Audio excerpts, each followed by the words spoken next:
क्या अनिल अंबानी का वाकई टर्न अराउंड हो रहा है? क्या न्यूज़ का आना, जब जब नेगेटिव न्यूज़ आती है और स्टॉक गिरता है, उसके बाद में एक स्टेटमेंट आती है और वो न्यूज़ पॉजिटिव कन्वर्ट हो जाती है और स्टॉक रैली कर जाता है, क्या ये एक ऐसी कॉन्स्पिरेसी या एक ऐसा तरीका नहीं है कि पब्लिक के हाथ से माल निकलवाना? इस केस की वजह से राणा कपूर आज जेल में हैं, जिन्होंने कहा था मेरे शेयर्स हीरे हैं, माई इक्विटीज डायमंड, और मैं उनको कभी बेचने वाला नहीं हूँ।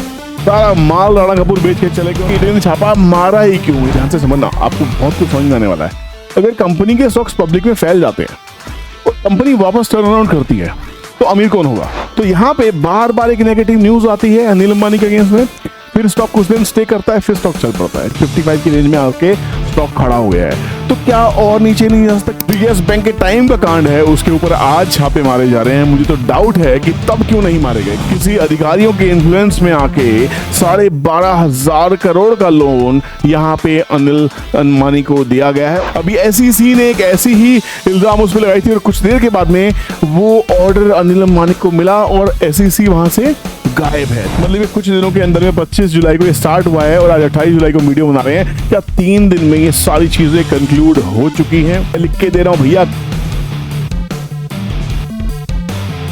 अनिल अंबानी, जिसे एक समय पे एशिया का रिचेस्ट मैन कहा जाता, बिजनेसमैन कहा जाता था, वो आज ईडी की रेड में फंसा हुआ है।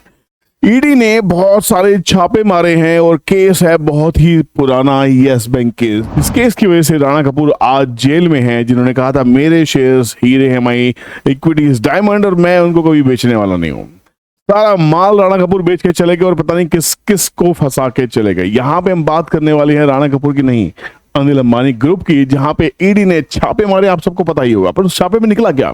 अभी कुछ घंटे पहले ही ईडी की रेड कंक्लूड हुई है, जिसके ऊपर हम वीडियो बना रहे हैं ताकि जो इन्वेस्टर्स हैं रिलायंस पावर के, रिलायंस इंफ्रा के या और किसी ग्रुप कंपनी के शेयर्स में, छोटा हो बड़ा हो, तो ये वीडियो शायद आपको काफी हौसला देने वाली है। किसी तरह की बाइंग सेलिंग एडवाइस नहीं है, हम किसी तरीके से भी रिसर्च एनालिस्ट अभी नहीं हुए हैं, हमने अप्लाई किया हुआ है, बहुत ही जल्दी हो जाएंगे, उसके बाद आपको इन्फॉर्मेशन दे दी जाएगी। बट उससे पहले आपको बता दूं, आपको किसी भी इन्वेस्टमेंट करने से पहले आपको अपनी बुद्धिमत्ता का इस्तेमाल करना चाहिए, और जब तक एनालिसिस आपको सही ना लगे लेने की जरूरत नहीं है। हमारा काम है कंटेंट क्रिएट करना, हम कंटेंट जरूर क्रिएट करेंगे, बट हम किसी भी तरह की बाइंग सेलिंग एडवाइस नहीं करते हैं। इसलिए प्लीज फाइनल पैसा आपका है, फाइनल डिसीजन आपका ही होना चाहिए। चैनल पे नए हैं तो चैनल को सब्सक्राइब कर लीजिए, बेल नोटिफिकेशन को ऑन कीजिए, दोनों ही चैनल को ऑन कीजिएगा, बाजार ज्ञान को भी और साथ में ही हमारे पुराने चैनल विपुल कौशिक को, ताकि आपसे कंटेंट दोनों चैनल के ऊपर मिलता रहे। और ये हमारा जो कमबैक है ये बहुत ही ज्यादा डिफरेंट है। हम ऐसे ऐसे कंटेंट आपके सामने लेके आएंगे जो आपको शायद कहीं नहीं मिलेगा, और ऐसी एनालिसिस लेके आएंगे जो आपने कभी उस एंगल से सोची भी नहीं होगी। हमने रिसेंटली जो वीडियोस पोस्ट किए हैं, एक बार प्लीज उसको जाके जरूर देखिए। जो जेन स्ट्रीट ने ऑप्शन चेन को यूज करके जो स्कैम किया, इस वीडियो को ज्यादा लोगों ने नहीं देखा, मैं हैरान हूं। इस वीडियो को जाके जरूर देखिए, बड़ी इंटरेस्टिंग वीडियो है, आपको ऑप्शन चेन समझ में आना शुरू हो जाएगी। और मंडे कितना गिरेगा बाजार, इसके ऊपर हमने एक वीडियो बनाई थी, आपने बहुत पसंद किया, thank you so very much. तो हमने क्या किया, और दिनों की तरह से जैसे लोगों ने कहा था सर हिंदी में कंटेंट बनाओ ताकि हम नोट कर सकें, हमने पूरा का पूरा अपना कंटेंट हिंदी में बना लिया है, और यहाँ पे हम बात भी करते रहेंगे, क्योंकि आप मेरे हिंदी चैनल के ऊपर में तो आपको समझ में भी आ ही जाएगा एक्चुअली इस ईडी की रेड में हुआ क्या है। अनिल अंबानी, जिसे कभी एशिया का रिचेस्ट बिजनेसमैन कहा गया था, उसके ऊपर ईडी ने छापा मारा है और केस क्या है, स्कैम का इल्जाम लगाया है, यस बैंक का कनेक्शन दिया गया है, और उसी बीच में रिलायंस पावर और इंफ्रा ने क्वार्टरली रिजल्ट भी डिक्लेयर किए हैं। तो यहाँ पे इन्वेस्टर बड़े परेशान हैं, किया जाए तो क्या किया जाए। पार्ट 1 को देखते हैं कि ईडी ने छापा मारा ही क्यों। इस न्यूज का सोर्स हमने द हिंदू से लिया है, और 23 जुलाई 2025 को ईडी ने मुंबई में अनिल अंबानी ग्रुप की कंपनियों पर छापेमारी की है। ये छापे रिलायंस ADA ग्रुप के ऑफिस और अन्य लोकेशंस पर डाले गए हैं। मामला क्या है? मामला जुड़ा है yes bank loan fraud investigation से। कहा जा रहा है कि यस बैंक ने किसी अधिकारियों के इन्फ्लुएंस में आके 12,500 करोड़ का लोन यहाँ पे अनिल अंबानी को दिया गया है, और ये गलत तरीके से दिया गया है। तो यस बैंक के टाइम का कांड है, उसके ऊपर आज छापे मारे जा रहे हैं। मुझे तो डाउट है कि तब क्यों नहीं मारे गए। क्या आपको रियली लगता है कि ये छापेमारी किस मंशा से की गई है? हम इसके ऊपर भी एनालिसिस करने वाले हैं, आपको अपना व्यू देने वाला हूं, शायद बहुत ही इंटरेस्टिंग आपको लग सकता है। बाइंग सेलिंग की एडवाइस नहीं दूंगा, बट एक ऐसी चीज समझाने वाला हूं जिससे शायद ये कंक्लूजन आपका आसान हो सकता है। इसके ऊपर रहिएगा कि आरोप क्या है। आरोप यह है कि रिलायंस ग्रुप की कुछ कंपनियों ने यस बैंक से भारी रकम के लोन लिए। आरोप यह है कि लोन शेल कंपनियों के जरिए डाइवर्ट कर दिए गए और सही उद्देश्य के लिए इस्तेमाल नहीं हुए। मतलब शेल कंपनीज क्या है, आप एक बड़ी कंपनी के नीचे छोटी छोटी अलग अलग कंपनीज बना लेते हैं जिनका कोई काम नहीं होता, उसमें कोई रिवेन्यू नहीं आता, उसमें कोई सेल्स प्रोडक्शन नहीं होती है, बट वो कंपनी सिर्फ आपके फंड्स को यहां से वहां मैनिपुलेट करने के लिए काम आती है और वो पैसा कहीं और रूट कर दिया जाता है। तो ये इल्जाम इन पे लगाया गया है, यानी मनी लॉन्ड्रिंग की आशंका है। करेक्ट। इस पूरे केस में कुल लोन का आकार लगभग 12,800 करोड़ के आसपास बताया गया। 12,500 करोड़ से ज्यादा का आकलन किया गया है। अब यस बैंक का कनेक्शन क्या निकल के आ रहा है? राणा कपूर जो एक्स बैंक सीईओ रहे हैं, पहले से ही जेल में है। ईडी पहले भी ये बोल चुके हैं कि यस बैंक ने एडीएजी ग्रुप को हाई रिस्क लोन दिए बिना प्रॉपर ड्यू डिलीजेंस के, मतलब कागजी कार्रवाई नहीं की गई। बस यहां पे मैं आपको एक चीज याद दिलाना चाहूंगा, अभी हाल फिलहाल में अनिल अंबानी ग्रुप के ऊपर में ऐसे ही दावे ठोके जा रहे हैं। अभी एसईसी ने एक ऐसी ही इल्जाम उस पर लगाई थी और कुछ देर के बाद में वो ऑर्डर अनिल अंबानी को मिला और एसईसी वहां से गायब है। ठीक है, तो यहां पे पार्ट 2 क्या है, ईडी ने क्या इस रेड में मिला क्या है? ईडी ने कहा कि कंपनी के लैपटॉप, कंप्यूटर, डिजिटल डेटा और दस्तावेजों को जब्त किया गया। ये तो किया ही जाता है, यही एक स्टैंडर्ड प्रोसेस प्रोटोकॉल है। पुराने लोन एग्रीमेंट्स, अकाउंटिंग ट्रायल्स और डायरेक्टर लेवल अप्रूवल्स की पड़ताल की गई है। मतलब ये कुछ दिनों के अंदर में 25 जुलाई को ये स्टार्ट हुआ है और आज 28 जुलाई को वीडियो बना रहे हैं। क्या 3 दिन में ये सारी चीजें कंक्लूड हो चुकी हैं? गुड न्यूज़, कुछ पूर्व डायरेक्टर्स और फाइनेंशियल एडवाइजर से भी पूछताछ शुरू की गई है। अब इसी बीच में लाइव मिनट में एक न्यूज छपी है जिससे हमने कुछ पॉइंट्स निकाले हैं कि रिलायंस पावर, रिलायंस इंफ्रा ने प्रेस रिलीज जारी किया है और उन्होंने क्या कहा है। क्योंकि देखिए मेरे ऊपर रेड पड़ रही है तो मैं कुछ ना कुछ जवाब तो दूंगा। ऐसा ही अनिल अंबानी ग्रुप की एक रिस्पॉन्सिबिलिटी बनती है कि यहाँ पे वो क्या कहते हैं ताकि अपने निवेशकों को एक मैसेज दे सके। उन्होंने क्या कहा है कि ईडी ऑफिशियल्स ने हमारे दफ्तर का दौरा किया, यह विजिट यस बैंक लोन से संबंधित ऑनगोइंग इन्वेस्टिगेशन के तहत थी। मतलब कंपनी ने उसको नकारा नहीं है, ये रेड सही है। हमने पूरा सहयोग दिया और मांगे गए डॉक्यूमेंट्स दे दिए गए हैं। ईडी की कार्रवाई अब कंक्लूड हो चुकी है। जैसा आपने थंबनेल में देखा, ईडी की कार्रवाई कंक्लूड हो चुकी है। तो अब इसका क्या मतलब निकाला जाए? कंपनी ने यह भी कहा कि कंपनी सभी रेगुलेटरी नॉर्म्स और कानूनों का पालन करती है, ऑपरेशंस पर कोई असर नहीं पड़ा है, शेयर होल्डर्स को घबराने की जरूरत नहीं है। तो कंपनी ने अपने इन्वेस्टर्स को साफ साफ कहा है कि भैया आपको डरने की जरूरत नहीं है, ये जो भी डॉक्यूमेंट्स मांगे गए हैं ये सरकारी प्रक्रिया है, हम पूरा सहयोग दे रहे हैं, हम कोई भी यहाँ पे इफ एंड बट्स नहीं करेंगे, हमने जो उन्होंने मांगा सब कुछ दे दिया गया। अब इसका कंक्लूजन ईडी को निकालना है कि स्कैम हुआ था या नहीं हुआ था। तो आधिकारिक जो रूप पे जो टिप्पणी ईडी की तरफ से आएगी उसके वेट करेंगे। अभी वो नहीं रिजल्ट वो नहीं आई है। इस बीच रिलायंस पावर के क्वार्टर 1 के रिजल्ट इन्होंने डिक्लेयर किए हैं। डिस्पाइट ईडी एक्शन, कंपनी ने अपने क्वार्टरली रिजल्ट डिक्लेयर किए। उसके हाइलाइट्स क्या गई है? Highlights: total income 2025 crore, EBITDA 565 crore, PAT 45 crore, net worth 16,431 crore बताई गई है। डेट इक्विटी रेशियो लोएस्ट है प्राइवेट सेक्टर के अंदर में। सोलर प्लस बीएस का जो बड़ा गेम प्लान है उसके बारे में उन्होंने अपने रिजल्ट के अंदर डिस्कस किया। 350 मेगावाट का नया solar plus battery storage project SGVN से इन्होंने लिया। अब कंपनी की total solar DC capacity 2.4 gigawatt हो चुकी है। बैटरी स्टोरेज कैपेसिटी 2.5 गीगावाट है। इंडिया की सबसे बड़ी प्राइवेट बीएसएस है, ये कमाल की बात है। ऑपरेशनल प्रोजेक्ट्स परफॉर्मेंस की बात करें तो सासन यूएमपीपी एमपी के अंदर जो है 91% पीएलएफ प्लांट लोड फैक्टर पे काम कर रहा है, मतलब रनिंग प्रोजेक्ट है। रूसा प्लांट 97% अवेलेबल है, इस पे काम चल रहा है। फोकस है एनर्जी ट्रांजिशन और क्लीन एनर्जी स्केलिंग के ऊपर में। और जून 2024 के वहां पे जो लॉस था उसको यहाँ पे प्रॉफिट में दिखाया गया है। ठीक है, पार्ट 5 की बात करें तो रिलायंस इंफ्रा की फाइनेंशियल बिजनेस की हाइलाइट्स की बात करें तो इंफ्रा ने भी यहाँ पे कुछ अपने रिजल्ट्स पोस्ट किए। इंफ्रा प्रोजेक्ट्स के पाइपलाइन अलाइव है, मेट्रो एयरपोर्ट्स रोड पे काम कर रहे हो। डिफेंस के अंदर भी इन्होंने काफी प्रोजेक्ट लिए, आपको याद होगा। अभी यहाँ पे सरकार के साथ मिलकर वो काफी एम्युनिशन के ऊपर भी काम कर रहे हैं। दिल्ली एयरपोर्ट मेट्रो एक्सप्रेस में कंपनी का एक केस चल रहा है जो कंपनसेशन से जुड़ा हुआ है। Financial status ongoing debt restriction जारी है, पूरा डेट फ्री नहीं हुआ है, उसके ऊपर काम चल रहा है। ऑलमोस्ट डेट फ्री ये कंपनीज हो रही हैं। स्टेक डाइल्यूशन और एसेट मोनेटाइजेशन के जरिए कंपनी कैश मोबिलाइज कर रही है। कंपनी टर्नअराउंड मोड में है, लेकिन पुराने लोन्स और लीगल मैटर्स अभी भी रिस्क बने हुए हैं।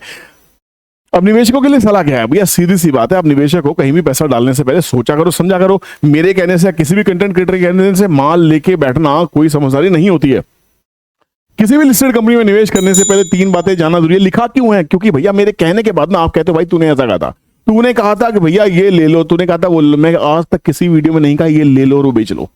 सबसे पहले डिस्क्लेमर होता है कि आपको खुद का पैसा खुद लगाना है, आपके बच्चे खुद पालो। मैं हमेशा से खुद से ही कहता आया हूं, मैंने कभी आपको किसी स्टॉक को खरीदने बेचने की सलाह नहीं दी है। हमेशा से उसके सपोर्ट रेजिस्टेंस मार्क किए, ये भी कहा है कि अगर ये सपोर्ट टूटा तो यहां आ सकता है, ये रेजिस्टेंस टूटा तो वहां जा सकता है, ये बातें जरूर की गई हैं। बट अगर सपोर्ट टूट रही है तो आप स्टॉप लॉस क्यों प्लान नहीं कर रहे हो? अंधाधुंध किसी स्टॉक में बैठे हो, भैया बाबा जी ने बोल दिया तो सब कुछ होने वाला, ऐसा नहीं होता है। ठीक है, ध्यान देने वाली बात क्या है इस पूरे इशू अंदर में, रिलायंस ग्रुप के खिलाफ फिलहाल कोई चार्जशीट या अरेस्ट नहीं है, सिर्फ जांच हुई है। ठीक है, जिसका असर स्टॉक मार्केट में देखने को मिला और स्टॉक्स धड़ाम से गिरे हैं। ऐसा ही होता है, stock market is a game of fear and greed, news based है, सेंटीमेंट बेस्ड है। खासतौर पर आर पावर में सुधार दिख रहा है, मुनाफा आया है, बिल्कुल आया है, लेकिन हिस्टोरिकल डिफॉल्ट्स, ईडी इन्वेस्टिगेशन और कंप्लायंस रिस्क अभी भी जिंदा है। ये टर्न अराउंड स्टोरी का मौका तो हो सकता है, लेकिन हाई रिस्क इन्वेस्टर्स के लिए उपयुक्त है। लिख के दे रहा हूं भैया, कल को ये मत बोला आपने खरीदने के बेचने के लिए बोला था, लिखा हुआ है साफ साफ, देख लो। निवेश से पहले अपने financial profile, risk taking ability और टाइम होराइजन इवैल्यूएट करें। Short term trader speculative bounce देख सकते हैं, लेकिन लॉन्ग टर्म इन्वेस्टर्स को केवल डेटा और कंप्लायंस स्टेटस के बेस पे एंट्री लेनी चाहिए। समझ में आया? लिख दिया भैया, आप पीछे मत पड़ना। मार्केट इंपैक्ट और आगे क्या हो सकता है, ईडी ने फिलहाल अपनी रेड कंक्लूड की है, इसका मतलब इमीडिएट पॉजिटिव इफेक्ट स्टॉक पर हो सकता है, पता नहीं होगा नहीं होगा, लेकिन इन्वेस्टिगेशन बंद नहीं हुई है। फ्यूचर में समन्स, क्वेश्चनिंग या फर्दर ऑडिट संभव है। लोगों को बुलाया जा सकता है, जिन जिनको अधिकारियों को उनको लग रहा है कि भैया जो जो कंपनी के ऑफिशियल्स को बुलाना चाहिए उनको बुलाएंगे, उनसे बातचीत करेंगे। अगर कोई फ्लॉ मिलेगा तो न्यूज में आएगा। ठीक है, तो अगर फाइनेंशियल इंप्रूवमेंट क्वार्टरली बेसिस पर जारी रहा तो इन्वेस्टर्स के लिए एक टर्नआउट स्टोरी बन सकती है। अब आपके लिए एक सवाल है जो आप मेरे लिए लिखेंगे इस वीडियो के नीचे में, चार्ट देखेंगे। अभी रुकिए, एक मैंने आपको ये भी कहा था कि अभी आपसे कुछ ऐसा बताने वाला हूं, ऐसे कुछ डिस्कस करने वाले हैं कि जो बहुत ही इंटरेस्टिंग है। रुकिए एक मिनट के लिए। आपको क्या लगता है कि अनिल अंबानी ग्रुप वापस उठेगा या ईडी का नेक्स्ट एक्शन सब गेम खत्म कर देगा? कमेंट करो, स्कैम या कमबैक। और अगर आपको चाहिए स्टॉक का सच बिना बकवास तो चैनल को सब्सक्राइब कर लो, टीम ने ये भी लिख के दे दिया है ना। अब एक बात बताओ मुझे, एक छोटा सा कनेक्शन है, कनेक्शन करने के बाद में एक बार चार्ट देखेंगे, वीडियो को एंड करेंगे। अनिल अंबानी जिस तरह से कमबैक करते हुए दिखाई दिए, हर तरफ न्यूज मीडिया में, प्रिंट मीडिया में छापा, भैया ये डेट फ्री कंपनी, वो डेट फ्री कंपनी, ये ऑर्डर मिला, वो ऑर्डर मिला, उनकी बातें नहीं करेंगे, आपको सब मालूम है, बहुत सारे वीडियोस में हमने पहले भी डिस्कस किया है। एक बात बताओ, अगर कंपनी के स्टॉक्स, ध्यान से समझना, आपको बहुत कुछ समझ में आने वाला है, अगर कंपनी के स्टॉक्स पब्लिक में फैल जाते हैं और कंपनी वापस टर्न अराउंड करती है तो अमीर कौन होगा? अमीर होगी पब्लिक। प्रमोटर का क्या? प्रमोटर चाहेगा ज्यादा से ज्यादा स्टॉक उसके पास में आए। मेरा 24 साल का अनुभव ये कहता है, किसी एक महारथी ने ये भी लिखा कि भाई साहब ये महाशय, थैंक यू, महाशय वर्ड बड़ा पसंद आया। जी हाँ, 24 साल के अनुभव में मैंने ये देखने की कोशिश की है, ये समझने की कोशिश की है कि कोई भी बिजनेसमैन अपना स्टेक नहीं छोड़ता है, पर अगर वो कंपनी के जो स्टेक हैं, जो शेयर्स हैं, जो इक्विटी पब्लिक में ज्यादा चली जाती है तो उस कंपनी का शेयर चलने में समय लगाता है। जब तक नहीं चलता, जब तक वो इक्विटी किसी भी रूट से वापस प्रमोटर की झोली में ना आए, चाहे वो बल्क डील के मामले में आए, ब्लॉक डील्स के मामले में, चाहे ऑफलाइन, चाहे वो सेकेंडरी मार्केट से उठाना पड़े, है ना। धीरे धीरे जब एक्युमुलेशन हो जाती है, कहीं ना कहीं प्रमोटर को लगता है हाँ अब एक वाजिब इक्विटी मेरे पास में है, तब शायद गेम प्लान किए जाते होंगे, ये मैंने देखा है, राइट। तो यहां पे बार बार एक नेगेटिव न्यूज आती है अनिल अंबानी के अगेंस्ट में, फिर स्टॉक कुछ दिन स्टे करता है, फिर स्टॉक चल पड़ता है। 40-45 के आसपास काफी अच्छा स्टे किया था स्टॉक ने, आपको पता हुआ, उसने काफी ज्यादा कंसोलिडेशन किया, उसके बाद 70-72 के आसपास हाई लगाया, वापस 50-55 के आसपास में, 55 की रेंज में आके स्टॉक खड़ा हो गया है। तो क्या और नीचे नहीं जा सकता? क्यों नहीं जा सकता भाई? जब कंपनी के अगेंस्ट ईडी की छापेमारी हो रही है तो जब तक नेगेटिव सेंटीमेंट प्रिवेल करेगा, स्टॉक नीचे टैंक करता रहेगा और नीचे जा सकता है। आर पावर भी जा सकता है, आर इंफ्रा भी जा सकता है, ये सब जा सकते हैं। पर आपको क्या करना है? आपको ये सोचना चाहिए कि क्या अनिल अंबानी का वाकई टर्न अराउंड हो रहा है? क्या न्यूज का आना, जब जब नेगेटिव न्यूज आती है और स्टॉक गिरता है, उसके बाद में एक स्टेटमेंट आती है और वो न्यूज पॉजिटिव कन्वर्ट हो जाती है और स्टॉक रैली कर जाता है, क्या ये एक ऐसी कॉन्स्पिरेसी या एक ऐसा तरीका नहीं है कि पब्लिक के हाथ से माल निकलवाना? आप मुझे बताएंगे इस वीडियो के नीचे कमेंट करके, क्या ये माल निकलवाने का तरीका है या सच में इन दोनों स्टॉक्स में से निकल जाना चाहिए? आपकी राय क्या है, ये जरूर बताएंगे। और इस बीच चार्ट्स पे एक बार नजर डाल लेते हैं, हुआ क्या है। रिलायंस इंफ्रा आज भी 1.5% डाउन है, 336 के आसपास में आ चुका है। आर पावर आज भी 3.5% डाउन है, 54-55 के आसपास में आ चुका है। लगातार ट्रेजेक्टरी देखें तो आर पावर लगातार डाउन ट्रेंड में दिखाई दे रहा है, आर इंफ्रा की बात करें तो ये भी लगातार डाउन ट्रेंड में दिखाई दे रहा है। अब मेजर सपोर्ट्स आपको प्लान करने हैं, मेजर सपोर्ट ढूंढने के लिए आपको थोड़ा सा लेफ्ट जाना होगा। जैसे आप लेफ्ट जाएंगे आपको कहीं ना कहीं सपोर्ट ऑटोमेटिकली दिख जाएंगे, वैसे ही आर पावर के पास में जैसे आप लेफ्ट जाने की कोशिश करेंगे कोई ना कोई सपोर्ट आपको मिलता हुआ जरूर दिखाई देगा। समझदार के लिए इशारा काफी है और मेरे हिसाब से आपको समझ में आ जाना चाहिए ये गेम क्या चल रहा है। अगर आपको ये गेम समझ में आ गया हो तो मुझे भी बताइएगा, मैं आपके कमेंट की वेट करूंगा। दोस्तों से शेयर कीजिएगा ताकि ये वायरल हो सके, लोगों का भला हो सके, और इस स्क्रिप्ट में से कुछ भी अगर आपको अच्छा लगा हो जरूर नोटिफाई कीजिएगा। और क्या चाहते हैं दिल खोल के बताइएगा। आप लोगों का बहुत बहुत धन्यवाद। Thank you so much for watching this video. Take care, bye bye, जय हिंद।